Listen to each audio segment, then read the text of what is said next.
Namaste. You're listening to the Savannah Podcast. Join us on an exploration of Eastern spirituality, yoga philosophy, and conscious living for the new age. This podcast is a production of SavannahSpirit.com, where you can find a large selection of Om and yoga clothing, spiritual jewelry, and unique fair trade gifts from the Far East. Now here's your host, Ashton Subbo. Welcome, everyone. I am your host, Ashton Subbo, and this is the Savannah Podcast.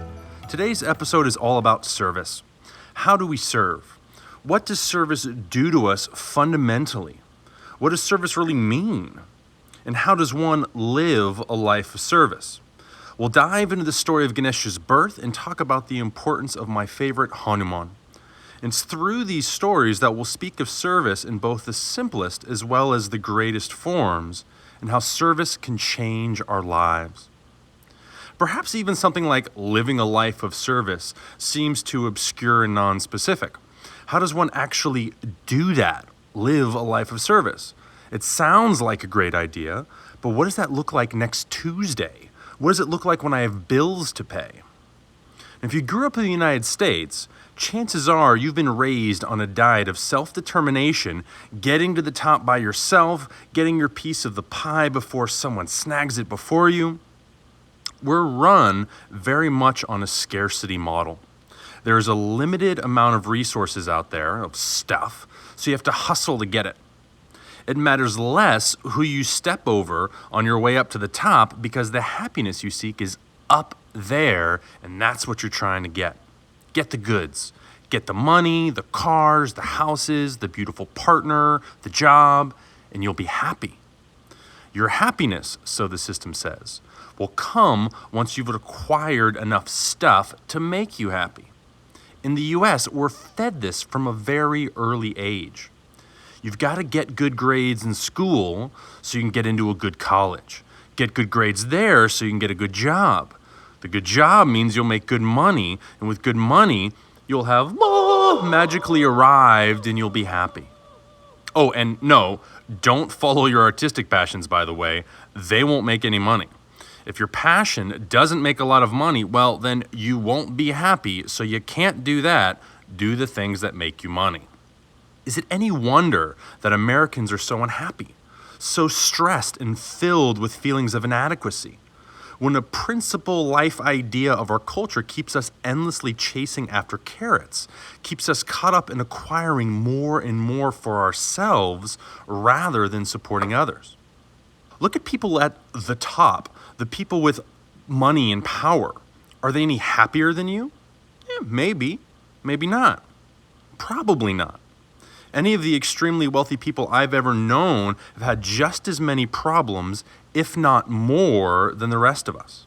Now, in fairness, Princeton did a study back around 2010 that said income can play a role in happiness. All right? I live in the United States, money's a thing, so let's just talk about it. And this study said that the lower a person's annual income fell below $75,000 a year, the unhappier he or she felt. Anything more than $75,000 a year, and happiness was not directly tied to income level. But this study was done by an analysis of close to 450,000 Americans.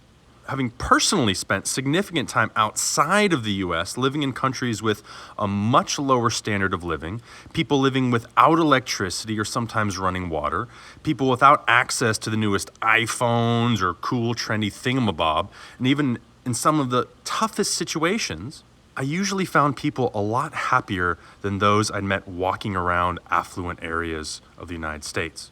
Simple fact of the matter is that there's a whole conversation, multiple conversations to be had about happiness and the specifics of income and living standards and so forth. But what we will learn today is what transcends all of that. We have found a key that unlocks the door of joy and connection beyond your income, beyond what you do for a profession, beyond the color of your skin or where you live. But before we get into that part of the story, we need some background. We need a story to create a backdrop for our other story. And that backdrop is actually the story of the birth of Ganesha, the beloved deity with the head of an elephant. He's one of the most popular deities in the Asian subcontinent. So once upon a time, up on Mount Kailash was the home of Shiva and Parvati, the immortal couple. Shiva, with his long dreadlocked hair and ash-covered body, and the beautiful and innocent Parvati, lovers for eternity. Shiva had the tendency to spend extremely long periods of time higher up on the mountain meditating in caves. Eons would pass without him breaking his focus. Eyes closed, sitting in lotus posture as the seasons and cycles continued on and on. It was one such time where Parvati, Shiva's wife, was left alone at their home. She was feeling sad about being left all alone for such long periods of time, and she decided that she wanted a child to share life with. Her husband was gone up higher on the mountain to meditate, and who knows how long it would be before he'd return. So how could she conceive of a child?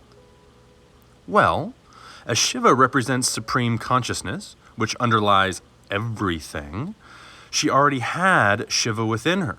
We are all made up of pure consciousness. In this sense, we all have Shiva within us, and so too, Parvati has Shiva within her. And through her powers as a goddess, she was able to bring together her essence and the essence of Shiva inside of herself and conceive a child. She went through a regular pregnancy, and after the usual time, a beautiful baby boy was born. And the baby grew, raised by his mother into a young boy. One day, while Parvati had decided to take her bath, she told her son to guard the door to their home and not let anyone in while she was bathing. Wanting to make his mother proud, the young boy stood up tall, he puffed up his chest, and he told his mother, "Mother, I promise you, while I live, I will protect our home and make sure no one disturbs your bath." And Parvati embraced the boy with love and went off to take her bath. Now, of all of the days and all of the times when Shiva could come home from his time away in meditation and ecstasy, this just so happened to be the time. And Shiva was coming home with his friends, the Ganas, and his posse, his crew, and he was feeling a little rowdy. As he approached, expecting to see his wife, he instead saw a small boy guarding the door of his home. And the boy again stood up tall and he puffed out his chest and said, "Excuse me, sir, but you're not allowed into this home." And Shiva paused for a moment. How dare this little boy tell Shiva where he could and could not go? Shiva is supreme. He can go where he wants. So Shiva looked back at his friends and let out a belly laugh. "Ha ha ha, little boy, how dare you tell me what to do? Don't you know who I am?" Shiva replied. "No, sir, I do not. All I know is that my mother told me not to let anyone in this house to disturb her." "Your mother?" Shiva replied. Shiva took a second. He looked down at his fingers, kind of counted the days, weeks, and months of how long he was gone. But right away, he realized he had been gone for a long time. Much longer than the time of that boy's life and time in the womb. And a rage started to build up inside of him. Has my wife, Parvati, conceived a child with another man while I was away? He thought to himself. The thought further fueled his inner flames, and in a rage he spoke. "Get out of my way, boy. I will go where I please." The boy was clearly not afraid, however, and showed no signs that he would make way for Shiva and his posse. But as if the boy was somehow beneath him and not even worth his time, Shiva let loose his posse on the boy. The boy would be no match for him, of course, but perhaps he could provide some entertainment for his friends. But to Shiva's surprise, the little boy starts to handle all of the Ganas. He's dispatching them with ease, and Shiva gets a little nervous. This little boy is going to kill all of Shiva's friends. So very sneakily, while the boy is engaged heavily fighting the Ganas, Shiva comes up behind the boy and quickly and violently cuts off his head. The boy's body falls lifeless and his head rolls at the feet of Shiva. In a fit, Shiva storms inside the house, but seeing only fire, Shiva was met with the coolest water. As he came inside, the beautiful Parvati, still wet from her bath, stepped outside of the bathing room with joy on her face and love in her body. She's so excited to see her husband that she speaks before he's able to get a word of rage out. "My love, you're back. Oh, I've missed you so much. Did you see your son outside?" A weight, as if being held above Shiva's head, slammed violently down into his body.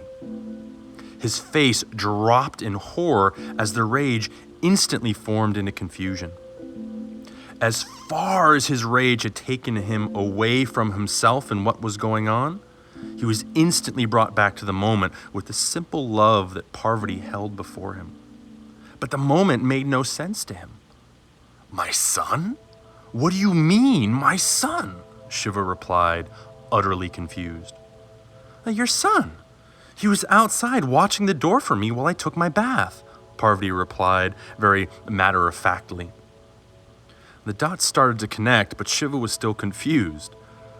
The boy outside? About that." Well, Shiva explained what happened, and Parvati was overcome with grief.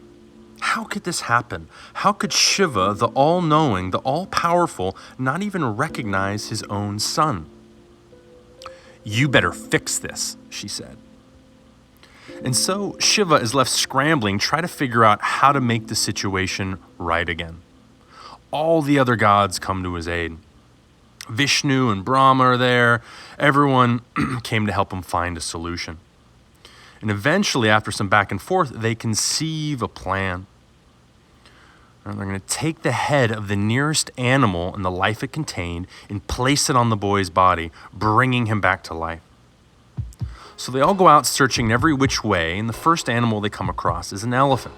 The elephant, hearing what had happened, gladly offers his head so that the young boy can live again. The elephant took a bow, exposes his neck, and let the sword slides and severs his head. They rushed back to the body of the boy and placed the head of the elephant on top. The boy was brought back to life and given the name Ganesha, Lord of the Ganas. Now, this story does carry with it some of its own hidden symbols and meanings, and that's something that could go further into its own context. But as I mentioned before this story is merely a backdrop of our next, and so we'll look at it from that context. It invites us to ask us what's really going on here. How could Shiva, supreme consciousness, who is supposedly omnipotent and omnipresent, how could he not even recognize his own son? Shiva had been off in meditation, off in samadhi, and these deep states of samadhi are completely unlike our experience of the everyday mundane world. So you've got Shiva sitting up there in solitude on the mountain, literally disconnecting from everyday life, from his wife, from the world. And his solitude creates a certain distance from life as we experience it normally. Because he is less connected to life, he's more prone to anger and violence. Why do political leaders try to divide us? If you make someone feel disconnected from someone else, from a different group or people, then it's easier for one person to harm another or for one group to harm another. And that is principally caused by a feeling of disconnection. Or would Shiva have acted that way if he had known the little boy was his son? Like the Greek and Roman gods, Hindu deities are in some sense very much human. They are just like all of us. They have emotions and feelings, they get upset, they make mistakes, because truly the gods are us. These stories are talking to us, about us, by us. Shiva realizes that he screwed up. He realizes how disconnected he was, and he wants to reestablish his connection to the world. Now, first, he has to repair the damage to his son. Fix it. Go find a head. Repair the damage done to the ego of his son by being so disconnected from him in the world. Help make his son whole again by connecting to him, Spend some freaking family time together. But Shiva still feels awful about what went down. He wants to make amends, further amends. And that's what leads us to our next story. Once upon a time, we can say that it happens right after the events we just spoke of. Shiva, feeling a certain disconnect from the world and a desire to connect more to it, was sitting off near the edge of a cliff by his family home on Mount Kailash. He was sitting there chanting the name of Rama. Ram, Ram, Ram, Ram, Ram, Ram, Ram. When his wife Parvati approached him. Why on earth are you chanting the name of Rama? Shiva is supreme consciousness. Why would he be chanting the name of an avatar of Vishnu, the deity that represents the sustaining force of the universe?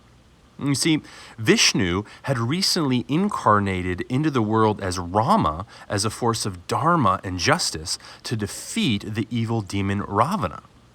But still, why would Shiva be chanting his name? I'm going to incarnate into the world and help serve my friend Vishnu, Shiva told Parvati. What? She replied. You just got back from spending ages away in meditation? Your family has missed you? You couldn't even recognize your own son, and you want to leave again? This is something I have to do, Shiva told her. But he wasn't sure about his plan yet. He's like, hey, I've got this great idea. I've been disconnected from the world. Well, then I'll go into the world. I'll go hang out with my buddy Vishnu. So he starts to hash out a plan.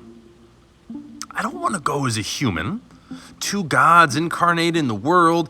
People might get confused on who to follow, who's the head honcho. It would be a mess. And Shiva wants to go to support his friend, to serve him, not to be propped up beside him. So what to do? I know. I'll become a simian, Shiva said.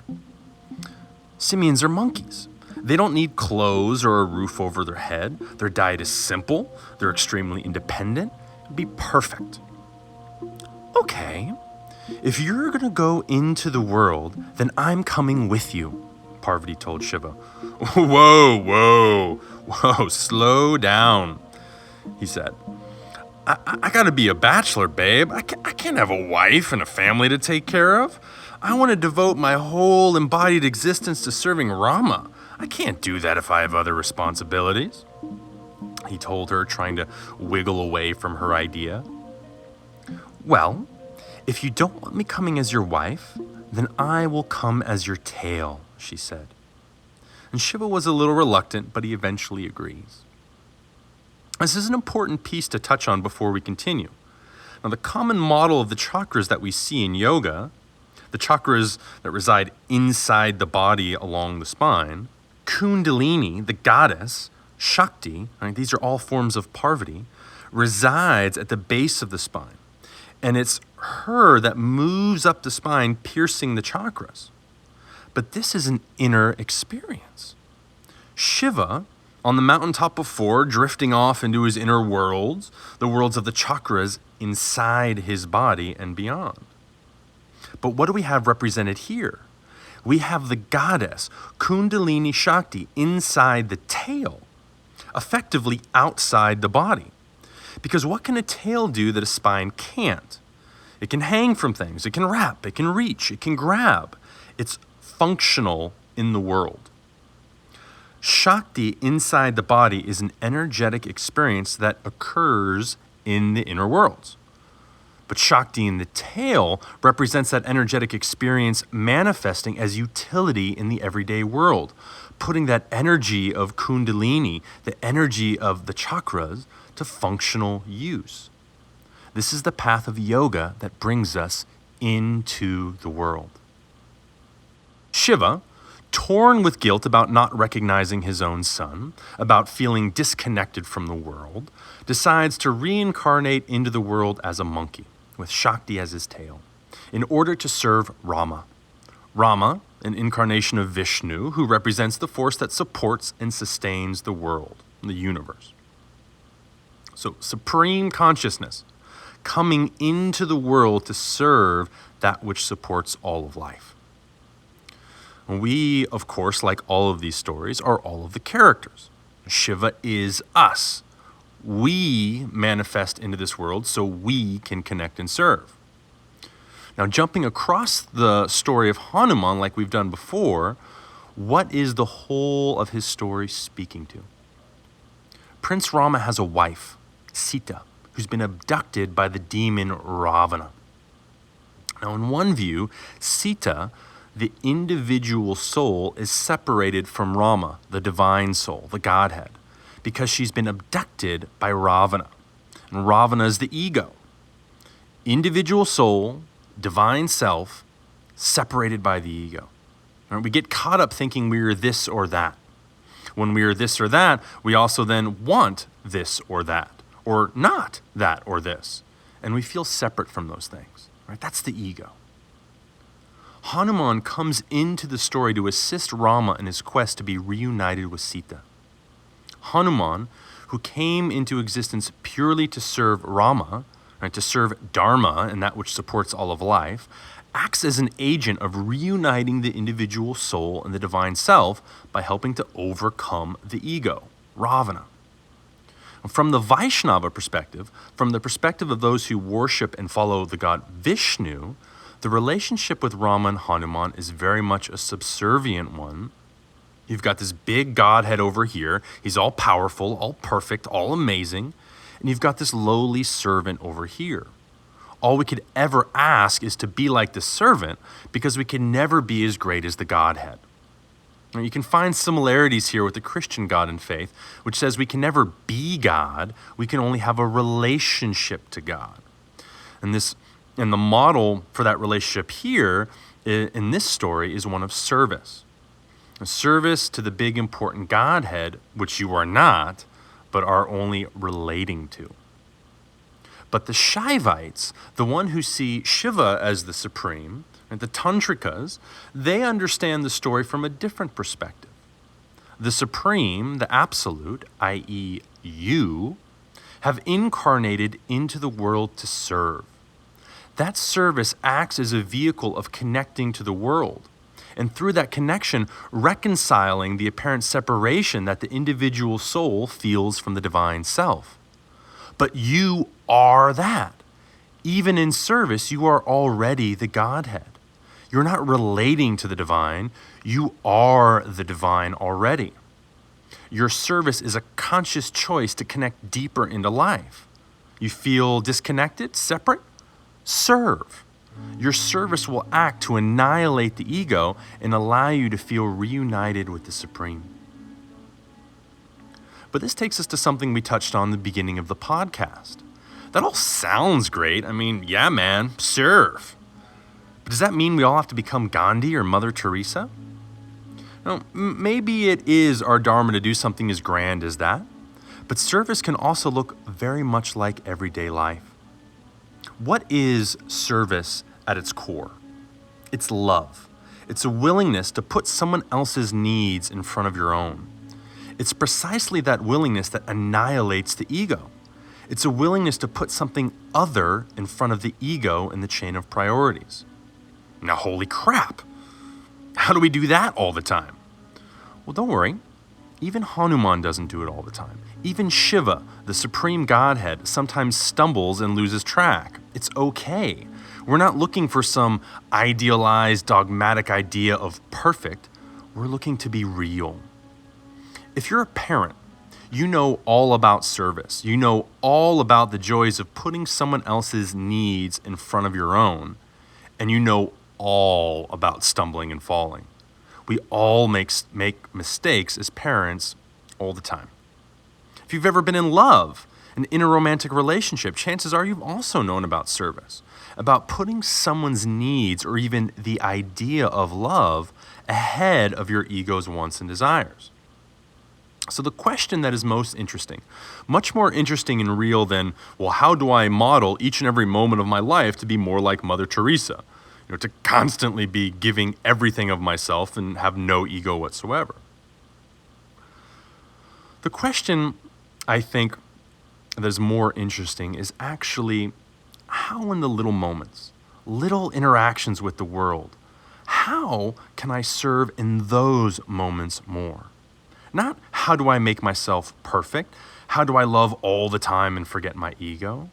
No, simply, moment by moment, how can I serve more? When given a chance of being able to help someone else or help myself, can I have the strength and courage to serve others more? Maybe it's the small task of helping out around the house more. Maybe it's giving more support to your partner in the things they do. Maybe you can help your friend with that thing they've been asking you to do with them for the past few months. Maybe it's helping to carry an elder's bags across the street or walk them home.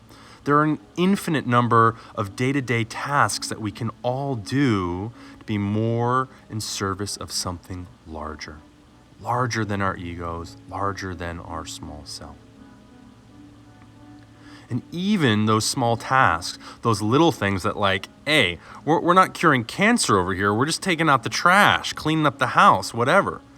Even those tasks can bring us closer to God, closer to the divine, closer to our highest self. It's in that willingness to serve more that our lives are transformed. To live in that simply means to be willing to do more of the tasks that support and sustain others. Does that mean you can never take care of yourself? That you should always put others before you? Those are levels of degrees that really are there for you to discover and to explore. No one else really has the right to tell you that you can't take care of yourself or that you shouldn't also respect your own needs. Again, the invitation of the story is not perfection. It's not some idealized absolute. It's a willingness. It's a desire to do more. That's it. Serve more and watch how it changes your life and transforms the world around you. And thank you all so much for staying with us and listening to our podcast today. I hope you've learned a little something and been inspired to serve a little more. This is the Savannah Podcast. I am Ashton Subbo, your host. Please subscribe to our channel and leave us some honest reviews. We appreciate you. Thanks for listening. Namaste.